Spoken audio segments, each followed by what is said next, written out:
Hello, hello, beautiful peoples! This is my ordinary life, and I'm inviting you to enjoy it with me. Magluluto tayo ng my own version of creamy carbonara. Arte yan. Siyempre, with the ingredients. So, baliktarin na naman natin ang camera.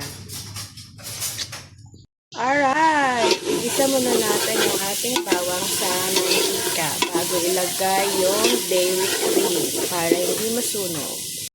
Alright, nilagay na ang dairy cream. Take note, hindi ito butter, ito ay margarine. Pero it doesn't matter kasi masarap pa rin naman yung kalalabasan nito. Next, yung white onions. Tapos lalagyan ko na ito maya-maya ng salt and pepper. Then, let's add on the hams. Hams kasi marami. Umirit na naman yung pagiging waiting. Alright. Mekos-mekos na.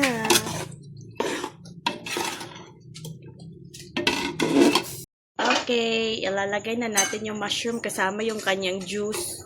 Bakit ba? Pampalasa pa yan. Okay? Tapos yung cubes, ilalagay din natin. Ayan.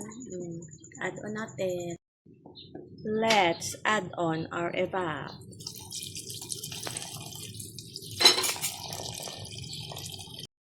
Okay, ilagay na natin ang ating creamer. Para sabay-sabay na yan sila maluto. Tapos add on yung cheese maya-maya. Alright, lagay na natin yung cheese. Sliced cheese. Oh, sunalansik. Yan. Wow! Saucy. Creamy. Cheesy. Alright, luto na yung sauce. So, it's time to put the pasta dito. Siyempre, sagot ka ni one hand na naman. One hand ng kamay sa cellphone. One hand din dito sa spaghetti. So, papakita lang natin. Kailangan ba bang ipakita yung pag-mix-mix? Alam nyo na yan.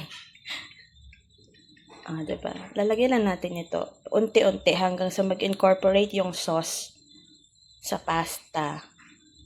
Okay? Babalikan kita mamaya, ha? So, meron pa ditong pasta na natitira and ito, nandito pa. Hindi pa natin siya na-mix. Alright, guys. I'm back. So, nahalo na natin. Ano ba yun? And ano po, hindi siya masyadong makita. Babalik na lang natin yung tatsulok. I mean, yung camera para makita nyo. So saucy, cheesy, carbonara. My style. So, ito yung favorite hobby. So, that's all muna for today, guys. Join me again on my next video. Thank you for watching. Enjoy the rest of the day. And as always, from my little world to yours. Love, love, love. Bye.